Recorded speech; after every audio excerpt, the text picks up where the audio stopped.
All right. So today we have an opportunity to really do two very important things as we wrap up period six with this your last video recording and last extension activity of our period six experience. So today we're going to really talk through really the legacies and the consequences of the Gilded Age, of which there are many that you'll be able to explore, while also introducing you for the first time to the last part of the AP test that you have not yet been exposed to, but yet you are very qualified to complete the long essay question. So just as we think about this, we think through what we've done thus far this school year. You've taken a whole bunch of stimulus-based multiple choice question quizzes and tests. You're going to be just fine ready for that. You've written a whole ton of short answer questions, those three-parters that we do sometimes on our weekly live lesson exit ticket that you've done on every test thus far. You've also had good exposure with the document-based question essay. And thus the last part of the actual AP test that you've not yet been exposed to is the long essay question. Now, full disclosure, I usually leave that for last because in my humble opinion, if you can write good, strong arguments in your short answer questions, and you can write a document-based question essay, which is in my opinion much more challenging than writing a long essay question, should be no problem at all for fantastically intelligent students such as yourself.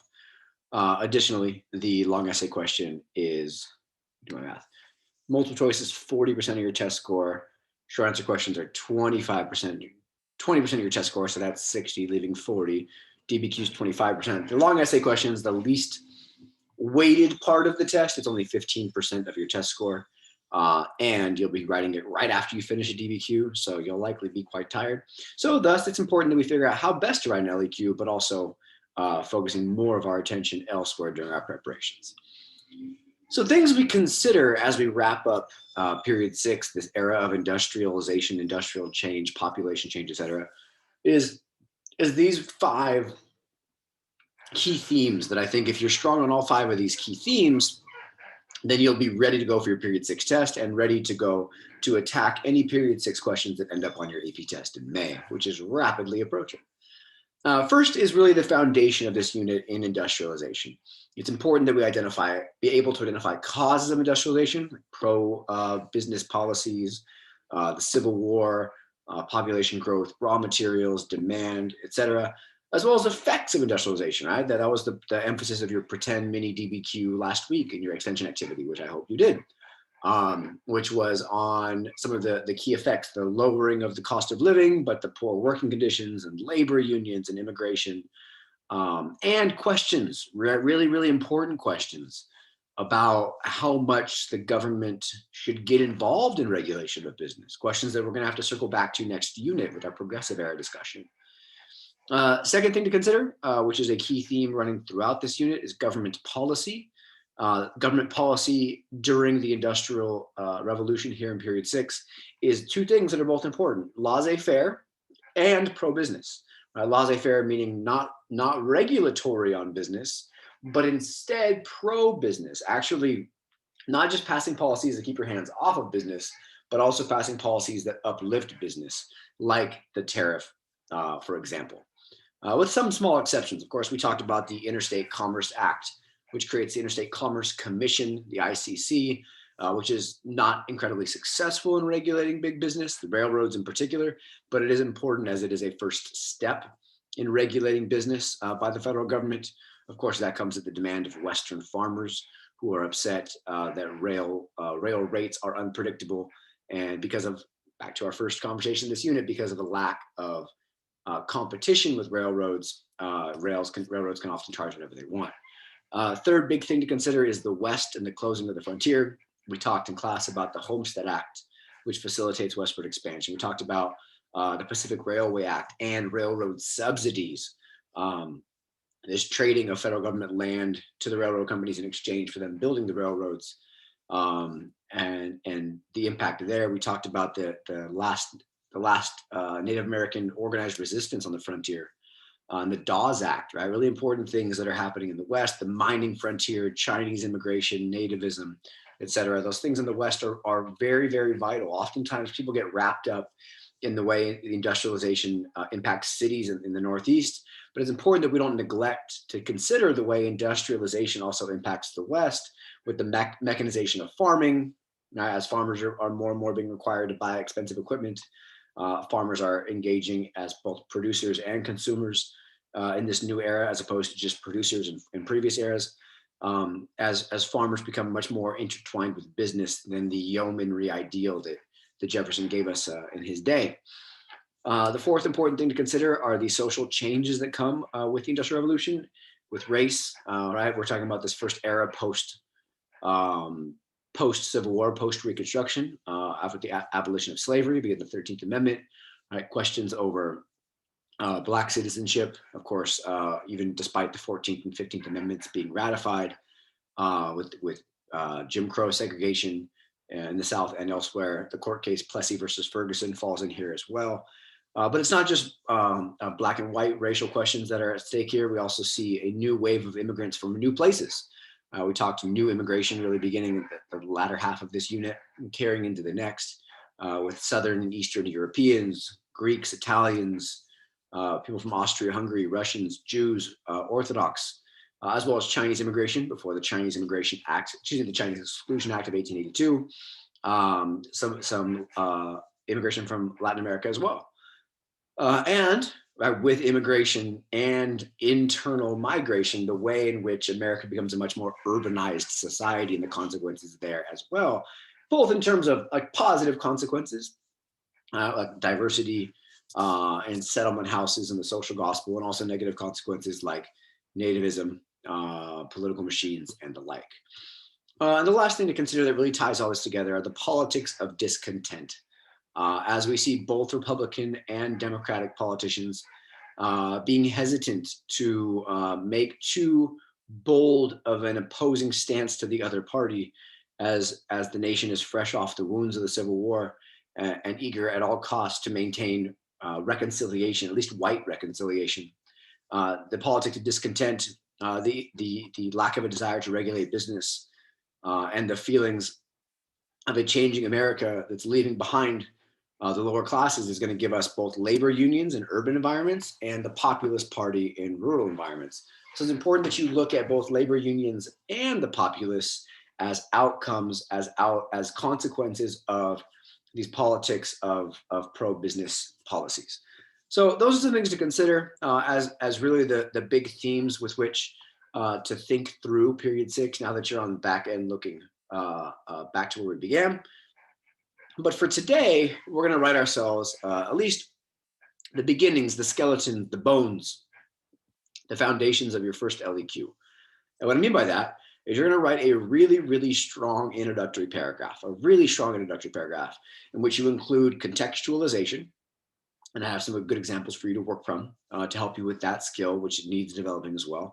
And a real strong, clear thesis statement, right? I'm not asking you for a paragraph of thesis or this and that. No, I need you to give me a clear 1 to 2 sentence argument with a line of reasoning in your thesis. So you're going to give me, by the end of this conversation, and this video will be quite short, by the end of this conversation, you're going to give me a dope introductory paragraph that would earn you both the context and the thesis point on the College Board rubric. And then you're going to just give me a quick little blurb with the evidence that you would include if you'd been writing this essay from the get-go, the whole thing, which you're not going to do today. I'm not going to make you write a whole essay because I don't want to ruin your Monday or your Tuesday or your Friday night, whenever the hell you're watching this. But it is important that we start building those foundational blocks so that come May 6th, you can sit down, crank out a good LEQ in like 35 minutes, because that's about what you'll have. So your prompt today is, to what extent, really basic, right to the point prompt, to what extent did industrialization lead to change in America from 1865 to 1898? Now, on your LEQs, you will have 3 essay prompts to pick from. 3 prompts to pick from, which is awesome, because you get to pick whichever one you know the most about. Great news. Not today, you get 1 prompt. Deal with it. Great news, though. You'll have 1 prompt that covers periods 1 through 3. All right, so colonization up to the election of 1800 through the Revolutionary War. You'll have 1 prompt that gives you periods 4 through 6. So election of Jefferson up to the end of this unit. Right, it's a lot of time, the whole 1800s. Louisiana Purchase and Era of Good Feelings and Jacksonian Democracy and Antebellum Reform with the Second Great Awakening, Civil War, Reconstruction, Gilded Age. Right? That's your second prompt option. Your third prompt option will be periods 7 through 9. So everything else we're going to cover this year. And you're just going to pick which of the 3 prompts you feel most comfortable attacking, but also each of the prompts will question the same skill, the same historical thinking skill. And what I mean by that is your prompts will either be causation prompts that ask you to talk about the cause or the effect of something. What were the causes of the Civil War? That's a cause prompt, right? What were the effects of Louisiana Purchase? That's an effect question. So it might be a causation question. It might be a comparison question. How are these two? What's the similarities between the First and Second Great Awakening? What are the similarities between British and Spanish colonization in North America? What are the differences between sectionalism in the 1820s and sectionalism in the 1850s, right? Those are comparison prompts in which you're comparing or contrasting two things. Right, for today, you'll have the third skill, continuity and or change. All right, so in these, if College Board picks a continuity or change theme for the year, all 3 prompts will be the exact same skill. And how much does something change society? How much does something demonstrate continuity in society, right? And the best part is you've been dealing with these questions the entire year in your AMSCO reading handouts, right? The last 4 or 5 questions on every chapter, I call them analysis questions, are questions that mimic and mirror the style in which College Board will be asking you these questions. Now, on those questions, you usually answer me in 3 or 4 sentences. That's great. And an essay needs to be a little bit more developed than that, and that's fine. That's what we're here for. So your question today is quite simple. To what extent did industrialization lead to change in America from 1865 to 1898? Now, this is your rubric. The only elements of the rubric that we are focusing on for today are these first A, B, and C points, right? Thesis, we've done that before. You should be it's worded the exact same way as the DBQ thesis is, as is contextualization. So that's the thing we're going to actually be scoring today is on your essay. Did you actually meet the requirements for a thesis statement and contextualization? And then for evidence, I think the College Board rubric for the LEQ evidence is very generous, very, very generous. As long as you have specific examples of evidence that's relevant, as long as your essay includes specific examples of things that back your point, you get a point. If you include evidence and you use that evidence to support your argument, this demonstrates change because, well, then you get 2 points, right? And then the beautiful thing there is if you get a 4 in your LEQ, you're in great shape in terms of your actual AP score. So the things that are down below are a little more challenging. We'll save those for our next couple of units. But for today, I want everybody in this who's watching this video to know that by the end of this conversation, there's zero reasons you can't get all 4 of these points. And that's how you'll be scored on this today. If you get these 2 and you do this, then you'll get a 4, which is a perfect score on your grade, and it's going to be great, and we're going to celebrate. Now, first, I need you to brainstorm, though. I included the brainstorm there on your handout. I need you to, anytime you're writing an LEQ or any essay, you want to think through themes first, right? Ask you, if I go back a little bit, ask me to change in America, right? I don't want to start listing out a bunch of random changes. I want to start thinking like thematically. How did it change the economy? How did it change social systems? How did it change immigration patterns? How did it change politics? How did it, right? Like think through themes that we've been talking through all year, and then that will organize your essay for you. So for this essay, I picked your 3 themes. You can not go with these 3 themes if you want to go a different route. That's fine. This is just meant as a structure that can guide your brainstorming and your writing in a way that I think is helpful. If you want to talk politics instead, by all means, scratch one of these out, talk politics. But I just need to take 5 or 6 minutes right now because it's always important to plan what you write. So take 5, set a timer. Set a timer, turn your phone off, but except keep the timer on. But turn off the other parts of your phone. Do it. And then brainstorm for me, what is the economy based on before 1865? Since that's our big turning point in this essay. It asks how much industrialization changed America after 1865, okay? What's the economy like before? And then what's the economy like after? What are some big economic characteristics that are either different or the same, right? Because if it's an essay that's asking you about changes, you're also encouraged strongly to discuss some continuities as well, some things that stay the same. Next, I want you to brainstorm your social issues. What is society really focused on before this era? and then what society focused on, what are the issues that society faces after this era, during this era, excuse me, what changes. And then migration and immigration, I think, is straightforward as well. All right, so really you're thinking through before 1865 means before and during the Civil War. Post 1865 means after the Civil War. And you're thinking through these three themes to think about brainstorming an essay here. So set your timer, pause me, and come right back and we'll talk about what this could look like. No shortcuts. Pause it, brainstorm for yourself. It's good for you. You need it. Now, this is my brainstorm. I brainstorm very fast, obviously. You were watching me the whole time. I was just drinking water. Before 1865, some of the characteristics of the economy and the way work is working. Slavery exists. That's a big change. Whether that changes because of the Industrial Revolution depends on your thinking. I disagree there. That's the reason for the change. But that's what the economy is based on before 1865.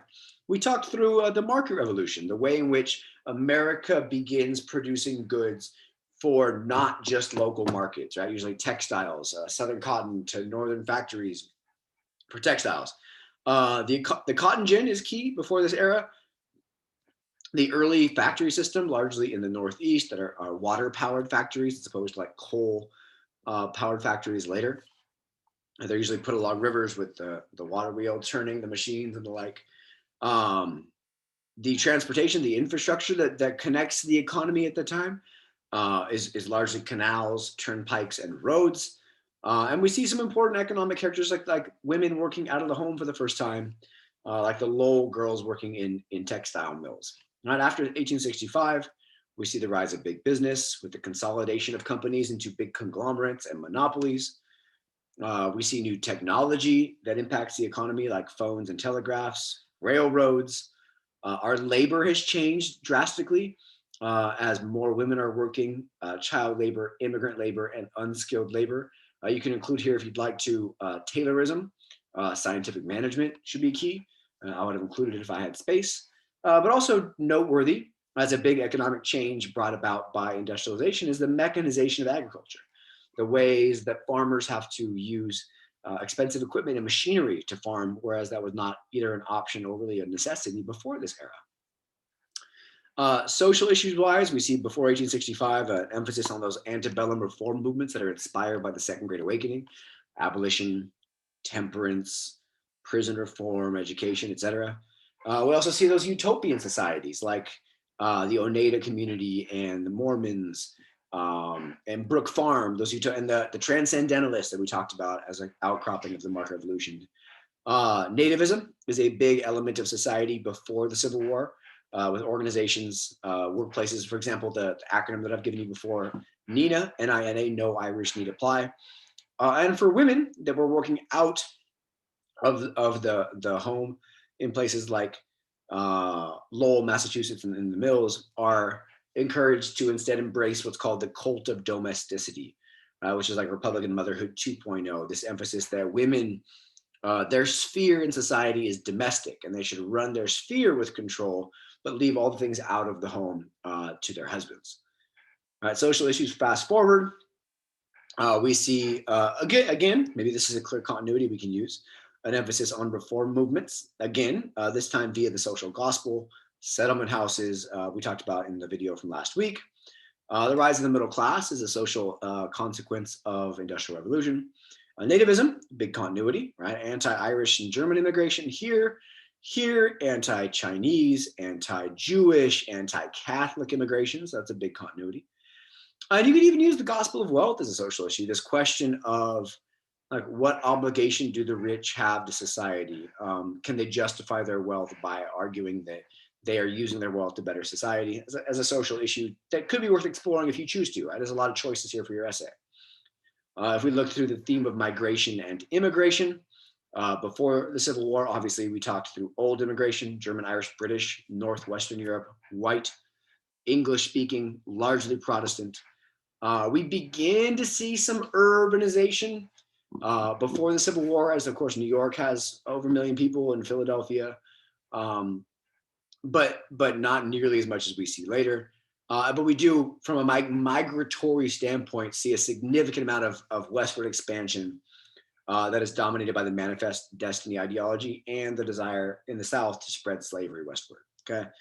After the Civil War, this the part of our prompt that this is focusing on, new immigration, Southern Europe, Eastern Europe, coming for unskilled industrial jobs, rapid urbanization in places like Chicago, which blows up in size, St. Louis, New York goes from 1.4 million to 3.7 million, dramatic urbanization numbers. Here's another continuity, more westward migration. As the first lecture of this unit, your first day back from break, we talked about the closing of the frontier, the slaughtering of the buffalo, the Indian Wars, right?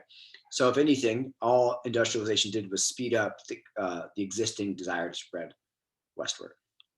So now I want you to, on your little chart, pick a couple, right? Pick a couple of economic things you want to talk about, some social things you want to talk about, and some immigratory or migratory things you want to talk about. Thinking through, like, in your opinion, like what are the ones you could write the most about in an essay, and just put them on that chart. A couple changes, a couple continuities. Do that. All right, we already filled the organizer in for you. Looks like this. You did it. And also, if you included more things than this on your own, that's fine. This is just my quick little skeleton. There's way more you could have included than just this. So for myself, I thought some of the key changes were economic, right? Big change on the rise of big business, the rise of monopolies, the increase in production, the lowering the cost of production. Those are all really important changes that happen because of industrialization. Social changes, a huge rise in consumerism is worth noting. As Americans, for the first time, were able to acquire consumer goods, name brand, shop in department stores. Even farmers are able to get their hands on catalogs, right, from Sears, and mail order the things that they want. And migration and immigration gives us a big change on both. Urbanization is a direct consequence or effect of industrialization and new immigration for a changed society. Some continuities exist as well. It's a big economic continuity on the government in terms of laissez-faire pro-business policies. That's a big continuity, that for both before and during this time period, the government, for the most part, operates to serve businesses' interests with things like tariffs. Social continuity, nativism, right? We see nativism before, nativism after. Reform, right? The market revolution gave us antebellum reform movements. The industrial revolution gives us these new movements of social reform, the social gospel. And from a migratory immigration standpoint, a good continuity we could identify as immigrants providing a large amount of industrial labor. So those are some changes and continuities that I came up with. Your thesis is not going to have to include all 6 of these. You're going to have to, like, pick the elements that you think are most compelling to prove your argument. Ooh, I forgot about this. I put it in capital letters because when I made this, I thought, later. Another big continuity, westward migration. Continuing from both before the Industrial Revolution and during. So now we're going to have a little contextualization party. That's what the slide says. I'm going to party on it a little bit. And let's think about how the College Board phrases the way you earn the contextualization point on this essay. To earn this point, according to College Board, this response must relate the topic of the prompt, that's important, to broader developments, right? To things that are long-term processes, developments that are occurring either before, during, or continue after the time frame of the question. This point is, of course, because no points ever are, is not awarded for merely a phrase or reference. So the things that I really want to focus your attention in on are topic of the prompt and broader historical events, okay? So the first thing you have to do is your little 4-step process. Step 1, boom, ID the topic. What is the topic of your prompt in 1 or 2 words? And the topic of this prompt is industrialization, economic changes, industrialization. Then, in my opinion, the easy way to do this, you can do it for during or after if you choose. I think before is much easier. So think always a 4-word phrase to burn into your brain. Same topic, previous era. Same topic, previous era. So think what's happening on the front of industrialization before this era. Oh, boom, I got options. Then you need to relate. How does that relate to your prompt? How is that connected to this prompt that you're writing about? And you need to give yourself 4 sentences minimum to ensure that you've included enough explanation to earn your context point. So we have a couple examples for you. All right, first prompt, Evaluate the extent to which British colonial policy, I think here, T Act, Intolerable Acts, Proclamation Act of 1763, the Sugar Act, maybe, ooh, the Stamp Act. How much does British colonial policy cause American independence from 1763 to 1765? Okay, big window of time there. The topic of this prompt is British colonial policy. Same topic, previous era means before 1763. And what was British colonial policy before 1763? Oh, that was salutary neglect. So I can talk about salutary neglect and the way the colonies developed different identities regionally based on what they're there to do. I could talk about some British control via mercantilism with the Navigation Acts.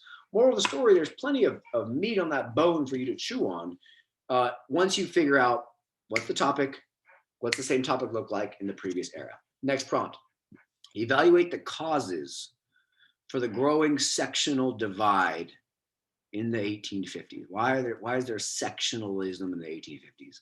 Well, slavery.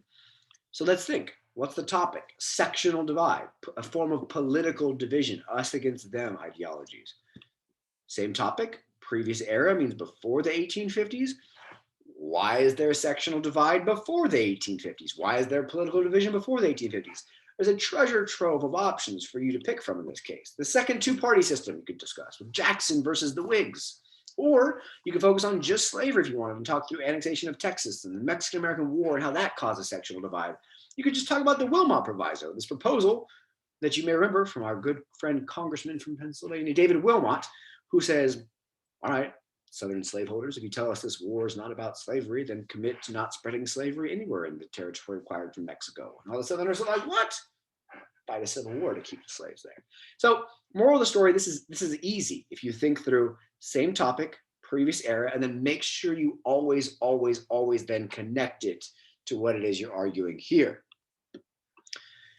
Once you are done with that, the last thing to think through is what evidence do you have? What concrete SFI, specific, factual information do you have that supports what you're arguing economically, socially, immigration-wise, all right? The College Board wording is there. Specific examples, 1 point, support your argument, 2nd point. Easiest points on the rubric, all right? So that's all for today. You have a table to fill out in which you identify each of the SFI you would include and how that supports your argument, including an organizer. That's all for today. We'll focus on the argumentation piece with your next attempt, but fill this out well, because these are the types of skills and activities you need to get really good at in order to still pass your AP test in May, despite having your entire school year done online. Love you all. Have a great day. And as always, reach out if you need any